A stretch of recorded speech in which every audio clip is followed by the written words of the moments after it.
Hello, hi guys, selamat datang ke Gadget Now. Jadi untuk video kali ini aku nak buat sedikit review untuk gaming mechanical keyboard daripada Armageddon, iaitu MKA61C. Apa yang menariknya dengan keyboard MKA61C ni, saiz dia sangat-sangat compact, sangat sesuai untuk orang yang sukakan minimalis. Jadi tunggu apa lagi, let's get this video rolling.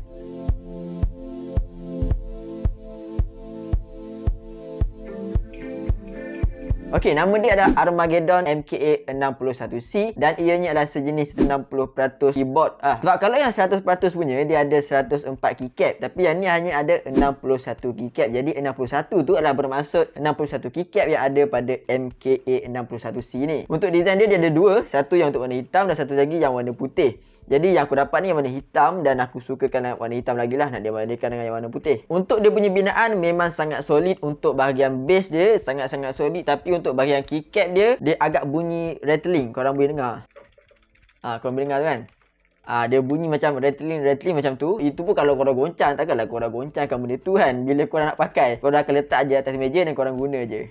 Profile keyboard ni adalah sejenis OEM. Dan untuk dia punya keycap juga, dia bagi tahu dia mempunyai teknologi katanya Kevlar Tech keycap. Jadi untuk huruf-huruf yang ada dekat keycap ni susahlah dia nak hilang katanya. Dan juga dia ada features N key rollover untuk semua keycap dekat sini. Jadi kalau korang tekan ke semua 5 jari korang ni, 10, okey, korang tekan je huruf tu, dia boleh detect semua. Dan kepada peminat lampu-lampu macam Tom Yum macam tu, dia ada seakan-akan RGB punya lampu kat sini. Cumanya lampu dia tu fix. Dia tak boleh tukar lampu tu jadi warna hijau ke warna purple ke, tak. Dia memang fix. Di sebelah kiri ada warna hijau dan sebelah kanan ada warna orange. Dan dekat tengah tu purple dan juga turquoise. Korang hanya boleh tukarkan pergerakan lampu sajalah. Lampu dia nak menyala macam mana, itu korang boleh tukar. Korang boleh tukar dia punya brightness. Cumanya lampu dia tetap di sebelah kiri hijau, sebelah kanan orange dan juga kat tengah tu turquoise dan juga purple. Untuk korang nak tukar color dia, korang hanya tekan FN2 dan juga korang tekan nombor 9 dan korang boleh tukar lah dia punya color. Macam aku cakap tadi, dia ada 19 preset. Korang boleh try satu-satu yang mana yang korang berkenan. Okey, untuk keyboard MKA61C daripada Armageddon ni, ianya adalah sejenis hot swappable switch. Jadi korang boleh cabut lah dia punya keycap tu, korang boleh tukar, korang boleh modify. Dia ada bagi sekali dalam kotak. Dia bagi keycap pula, switch pula dan juga dua additional switch. Dan kalau korang tak tahu macam mana nak modify, korang boleh pergi ke channel Mona Lisa. Korang search saja MKA61C, nanti Abel Cerah dekat situ dia akan ajar macam mana cara nak buka, macam mana cara nak modify sikit untuk MKA61C ni. Untuk MKA61C ni, dia punya switch sejenis blue switch lah. Jadi blue switch ni dia punya bunyi dia agak bising lah, korang boleh dengar.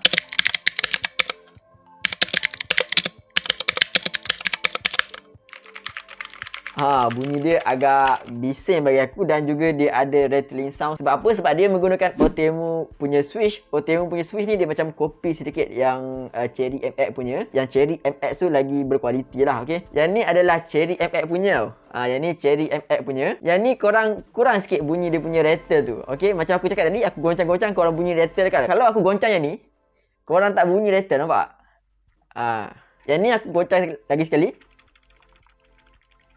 korang bunyi kan. Okey, berbalik pada blue switch tadi, aku actually tak suka lah blue switch yang ni sebab dia bunyi dia agak kuat sikit. So agak mengganggu dan juga bunyi dia tu agak nyaring. Okey, aku tak suka bunyi nyaring. Jadi dia buatkan telinga aku ni rasa macam annoying lah dengan bunyi nyaring keyboard tu. Keyboard ni dia ada dia punya driver. Jadi korang boleh download driver tu, link ada dekat bawah. Korang boleh download dan korang boleh set dia punya color dia macam mana, nak gerak macam mana color, ada profile dia. Korang boleh set dia punya brightness. Jadi ini adalah driver untuk Armageddon MK61C. Jadi dia ada profile 1, profile 2, profile 3. Korang boleh set dia punya profile ni. Jadi kat sini ada macro editor. Lepas tu dekat bawah tu dia ada light lah. Dia ada 19 light effect kot kalau tak silap aku. Okey, korang boleh check kat sini. Kalau korang tekan wave, korang boleh tukar dia punya speed. Korang nak speed yang macam mana, and then korang tekan apply saja. Bila korang tekan apply, so dia akan berubah dekat korang punya keyboard ni. Jadi bila banyak sangat korang dah setting, korang nak restore, korang tekan saja restore, and then okey. Lepas tu dia setting, and then dia akan berbalik kepada warna yang asal. Dan juga kat sini pun korang boleh set lah satu-satu ni. Dia ada key assignment, ada makro dan juga ada media. Korang boleh set satu-satu. Okey, korang nak keystroke, korang nak tambah A, tambah S.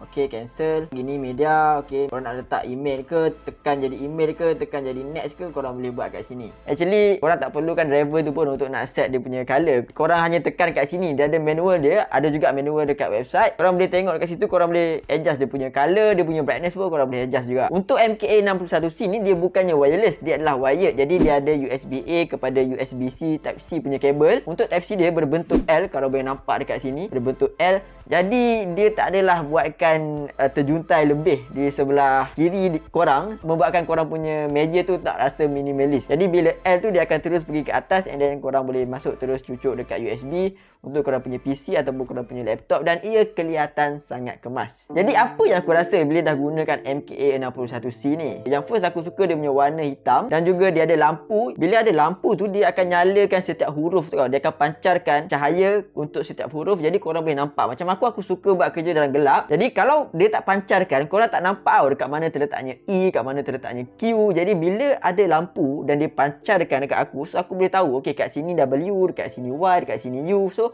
aku boleh tahu satu-satu, aku boleh nampak walaupun aku berada di dalam gelap. Yang kedua, saiz dia tadi sangat compact, sangatlah sesuai untuk orang yang minimalis macam aku. Tapi tadi aku cakap aku suka yang compact, cumanya aku tak suka dia terlalu compact. Dia tak ada arrow key. Korang tengok kat sini, korang cari kat mana arrow key, tak ada kan?